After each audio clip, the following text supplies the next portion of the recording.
Hello folks, well just very quickly then, this is an introduction to the introduction of the video that you are about to watch. I did record the videos over a 3-week period and it is quite long, so that's why I split it into two, and you're going to see that through the videos I have several changes of t-shirt because we've done it over a 3-week period. I've tried to make it a little bit on the light-hearted side, although it is a very serious subject that we are talking about. And in relation to that, if you are sat there watching the video and you're suffering from chest pains which you haven't had before, or you've had them recently and you haven't told anybody about them, please phone for an ambulance, speak to somebody on the end of the phone at the ambulance service. Go down to the accident emergency department at your local hospital, but don't drive yourself. That's what I'll say in relation to that. Or make an immediate appointment to go and see your doctor, as you may very well be about to have a heart attack, or worst case, have a cardiac arrest. Now, I know of 2 people where I live on my small island of Jersey that have had that happen to them, where they've had the chest pains.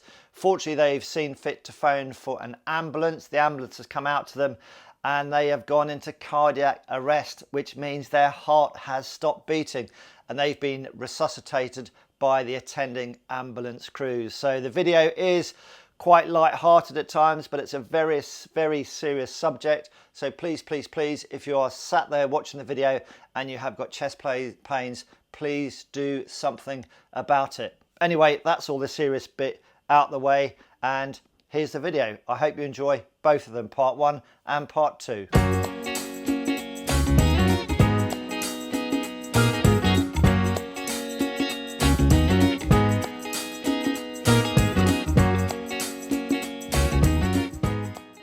Hi folks, welcome to my garage. Well, normally here on my YouTube channel I'm doing lots of videos about motorcycle reviews and reviews on motorcycle accessories. However, today's video is going to be slightly different in that it's going to be all about me, and the reason I'm going to be talking all about me is because I'm wanting to help some of you folks out there who may be about to undertake the procedure that happened to me exactly 5 weeks ago, and that procedure was a coronary angioplasty, which basically means you have stents fitted into the arteries supplying blood to the muscle of your heart. So yep, that happened to me 5 weeks ago, so I just thought I would share my journey into that operation with you folks out there, just to show you what you can expect and how you might be feeling and all that kind of stuff really. So it's a bit of a journey from when I was diagnosed with having the medical condition to where we are now. And I have to say, as I sit here in my little garage, I am feeling absolutely brilliant, totally different to what I was leading up to the operation. But I will say I'm not a medically qualified person by any stretch of the imagination, so this video is all about my journey into having a couple of stents fitted into the whole heart. So that's what we're going to be talking about today. So if you've got any issues whatsoever, then speak to your doctor, somebody that's qualified medically, or dial 999 and get an ambulance to your home address if you are really poor with any heart conditions. Right, so let me just tell you a little bit about myself. So my name's Paul, I'm 58 years of age. Yeah, I know I don't look it, and I've had a variety of jobs throughout my adult life. So when I left school, I joined the police service, did that for 14 years, and then decided to have a change of career, did all the necessary study, and then became a commercial airline pilot, and that is my current job. But because of this, having had some stents fitted, I'm not able to fly for a period of 6 months from the date of the stents being fitted, because to fly an aeroplane you need a aeroplane driving license and a medical, and without one or the other then you're not able to fly an aeroplane. So my medical has been temporarily suspended, quite rightly so, and then I won't get that back until I've jumped through a number of hoops, had some more tests done, and then the regulatory body will decide whether I am fit enough to go and fly with all you good passengers down the back of the aeroplane. So that's where I am at the moment. But throughout all my working life, I've tried to be reasonably fit, never been super fit. And I go down the gym, done a little bit of running. I'm not a keen runner, but what I'm trying to say is, yeah, I'm not a couch potato. I do a certain amount of activity, and at the moment I've got a gym membership, which I don't use as much as I should do, but I do use it. And I've got 2 German Shepherd dogs who are behind me here. The eldest is 11, so every day we take them out for an hour's walk. So I'm getting some exercise out and about as well. From a diet point of view, both my wife and myself, we eat the same things. Her cholesterol levels are absolutely fine, and we eat salads and all that kind of stuff. So we try and eat healthily, but I have a bit of a liking for chocolate. I like chocolate. Biscuits, I like biscuits. Crisps, I love crisps, especially salt and vinegar. So we did have a naughty drawer in the kitchen. However, because of this, that naughty drawer has now gone, and I'm trying to be as good as I possibly can. In relation to alcohol, got a lot of wine behind the camera there. I would say averaged out over the year, I drink about 1.5 bottles of wine per month, no more than that. So I'm not really a big drinker. So in January of this year, I popped along to see my doctor just to get my cholesterol levels checked. My mum's got high cholesterol, as does my sister. So got my cholesterol levels checked, and normally here in the UK, a good level is for cholesterol is 5 or below, and mine came in at 8.4, so they were slightly northwards of the recommended figure of 5. So myself and the doctor, we had a little bit of a chat. We decided what's the best course of action to bring that 8.4 cholesterol level down to 5 or below. And we decided that I would be prescribed statin tablets. I know there is a bit of a debate as to whether you should take them or not. I've done my research. I'm more than happy to take them. So the doctor prescribed me rosuvastatin, again, if I've pronounced that correctly. So that's a statin that I can take any time of the day, but I tend to take it in the morning.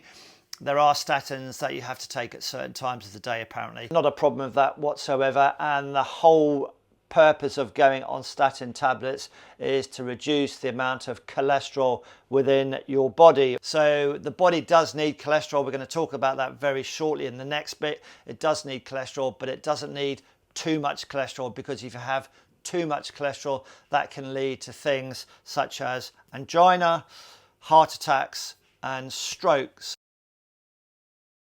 So let's very quickly talk about cholesterol then. So we've all heard of this term cholesterol. Well, exactly what is it? So I'm just having a look at the British Heart Foundation's website, and it says here that cholesterol is a natural fatty substance in your blood. It's produced in the liver, and it's also found in some foods that we eat. Cholesterol is important to keep the cells in our bodies healthy. So we need cholesterol.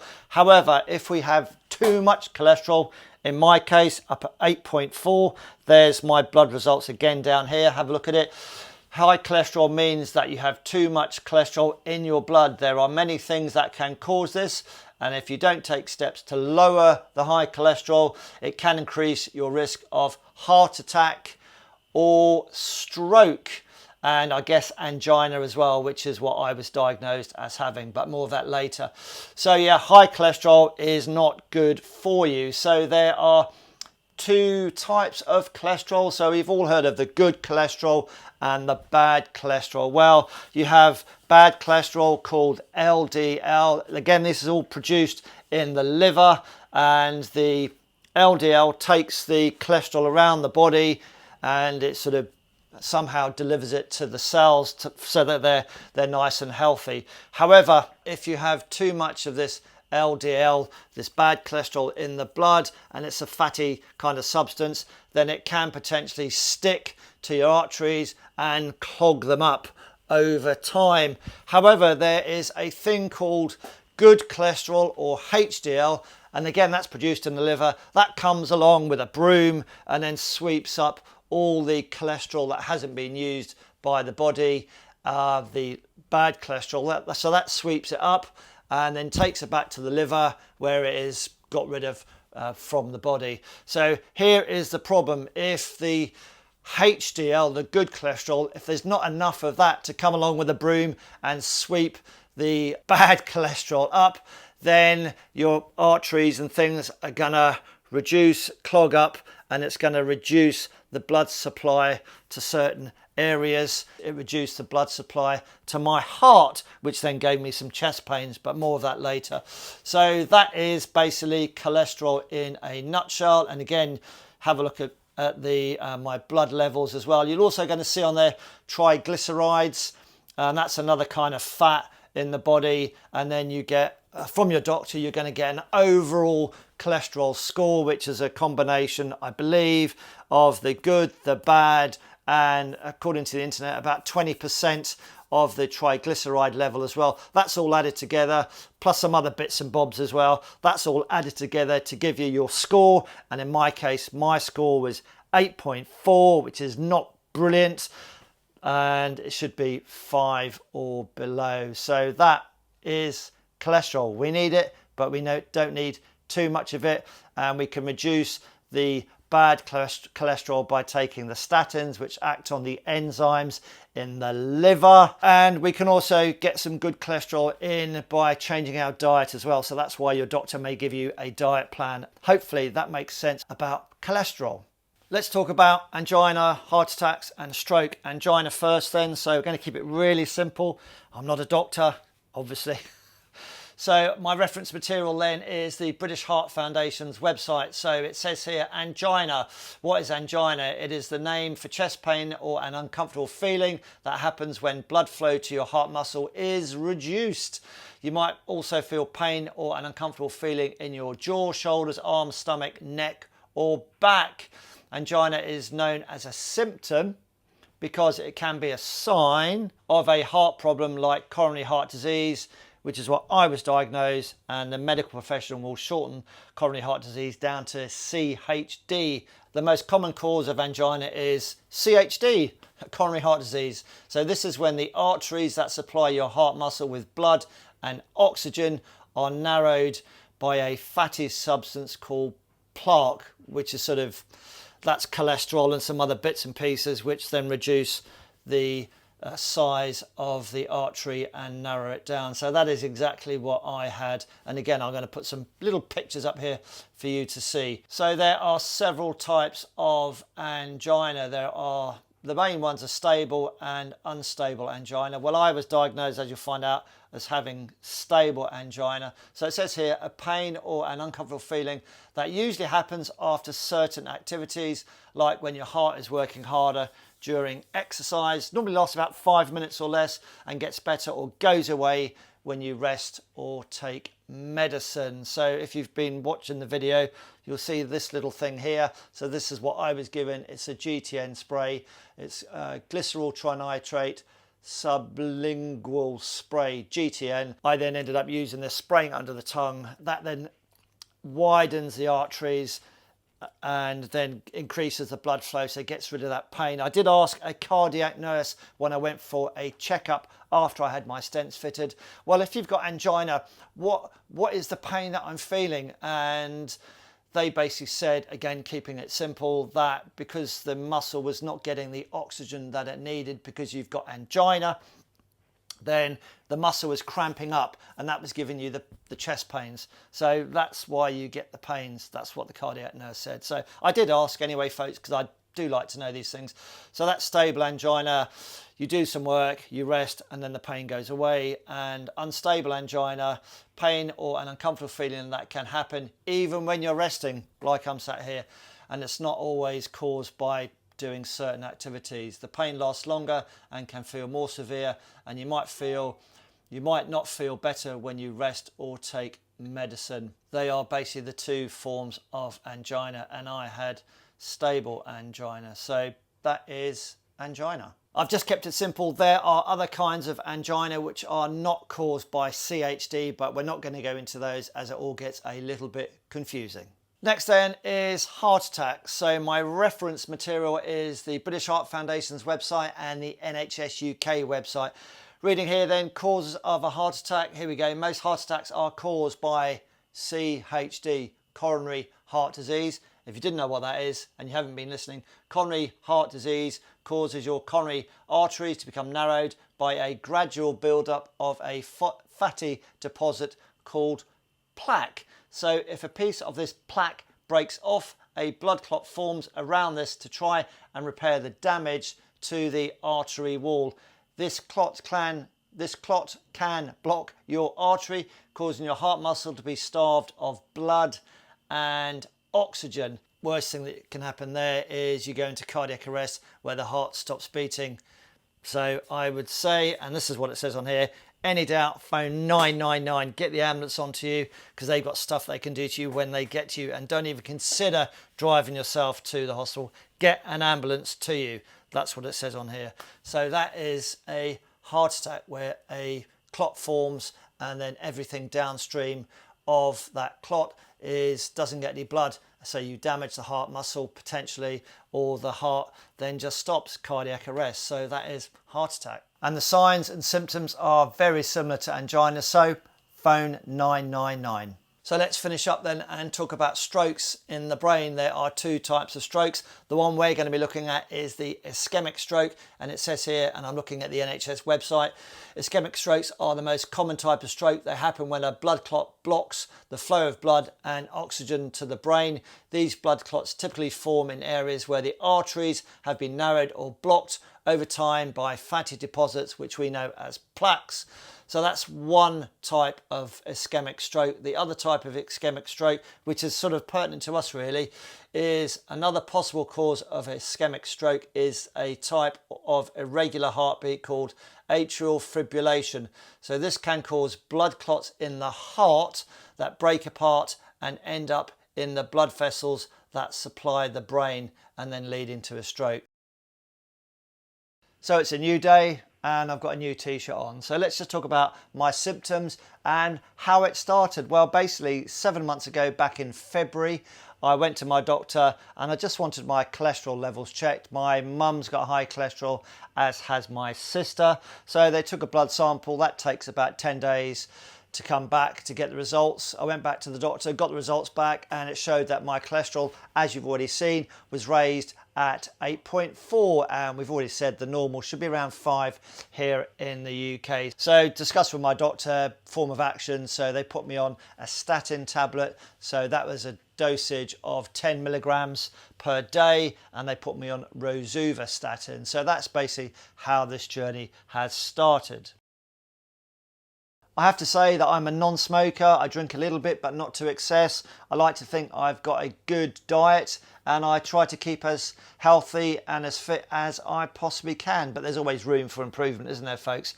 So what were the first signs of things not being quite right? Well, I have to say back in May of this year, so that's 5 months ago, I was mowing my lawn, and it's not a very big lawn, as you can see here. And basically I would go up and down the lawn and then I'd have to stop because I was getting pains on my left chest muscle, left pectoral muscle to be precise. It was like a burning pain or somebody pressing down on it. It was quite uncomfortable and a little bit of shallowness of breath. But that pain would go away once I'd stopped. After a couple of minutes it would go away, and then I'd carry on mowing the lawn. Then the pain would come back, I'd stop, the pain would disappear, and we went on like that until I'd finished mowing the lawn, because I'm a bloke, I'm just stupid. So that was like the first sign of things not being quite right. Never had that before. And I'd score that as an 8 out of 10 from a pain and discomfort point of view. Didn't think anything of it really, because I'm a bloke and I'm stupid. And the next day I was walking my dogs, and on one of the walks I do, very slight incline, as I was going up that incline, putting the heart under stress, doing some work, and again I had that pain. It was a good 7 or 8 out of 10 for pain, discomfort on the left chest muscle there as well. So, but I'd stop and then it would disappear, then I'd carry on the walk, and then it would come back again whilst I was on that incline, and then it would go after I'd stopped, and then I'd continue my walk, and yeah, I'd feel a little bit of discomfort, but on the flat, walking straight and level, yeah, it wasn't too bad at all. However, having gone through all of this, my advice to you would be, and to my advice to myself back then in May, mowing the lawn, getting the pains, phone for an ambulance phone your local emergency number, in our case in the UK 999, and tell them you've got chest pains. But I should have phoned 999 at the very least, and then spoken to maybe somebody at the end of the phone who would have been able to give me advice. But one thing's for certain is that you shouldn't jump into a car and then drive yourself to your local accident emergency department, because if you are about to suffer a heart attack, then not only might you cause yourself injury, you may injure somebody else as well. So do not go anywhere near a car if you're thinking about driving yourself to the accident and emergency department at your doctor or hospital. So just don't do it. Phone 999 is the best advice I can give you if you've got any kind of pains in the chest that you've not had before. Several days before the lawnmower incident, I had some blood taken at my doctor's, and that was just to get the latest cholesterol results. So I was already waiting for the blood results before mowing the lawn. So we've mowed the lawn, got the chest pains, and then a few days after that, I was going to see the doctor to get the results of those blood tests so we could see where the cholesterol level was. And between mowing the lawn and going to get said blood test results, I'd been down the gym. I'd actually gone on the running machine, and I was pounding the running machine full on sweat to see if I could get the pain back. Jumped onto the internet and done a little bit of internet research. Thought that it might be angina. I thought it was only old people that got angina. Little did I know. But I actually couldn't get the pain to come back. If it did come back, I didn't know whether it was me thinking it was coming back. It was that smaller pain, if indeed there was a recurring pain when I put the heart under load. So yeah, I wasn't sure what was going on. I certainly didn't think it was a heart attack or anything like that, because my interpretation of a heart attack was and then you keel over. But I know that's not the case now, having done a lot of research on it. I go to the doctor and then we find out what my latest blood results were. So back in February they were 8.4 for cholesterol, and they come down to 5.4. So that was good. So that 10 milligrams of statins was bringing it right down, and I'll put the results down here as well. Have a good look at those. So the doctor said maybe we should just up the dosage of statins to 15 milligrams a day. So that's what we did. And just before I was leaving, I sort of said, by the way, I was mowing my lawn the other day and I had a chest pain, some chest pains in the left chest muscle. And I won't tell you what he said, but it went along the lines of, well, that's not very good, is it? So I told him what I did. I told him I was a commercial airline pilot. So that sort of set a chain of events in motion. Asked me, have you got private medical insurance? I haven't. So I said, look, to expedite things, I will go self-funded rather than the taxpayers route, the NHS or whatever you want to call it, because I was very concerned at that stage that about my career as an aviator, shall we say. That was like the first stage of the journey, really, to try and sort out, get a diagnosis. I mean, the doctor said, yeah, angina, kind of, but you need to actually diagnose the problem of the heart. So basically you have to do certain tests to decide, or to determine exactly what is going on in the old heart. So that's what the next stage is going to be, is the diagnosis of the condition so that they can treat said condition. As I left the doctor's surgery, got my phone out and I text my pilot doctor, and he's the chap that's responsible for issuing our pilot medicals on a yearly basis. Without the medical, you can't fly. So I text him and I said, I think I said something along the lines of, I think I know what the answer is going to be, but heart problem, and I've got some tests to go and undertake with the heart consultant. He replied, basically, grounded. That was back in May. We're September now, and I'm still grounded. Won't be able to fly again until 6 months after the date of the stents being fitted. So that takes us through to February. So yeah, in my job, I was grounded, and I fully understand the reasons why.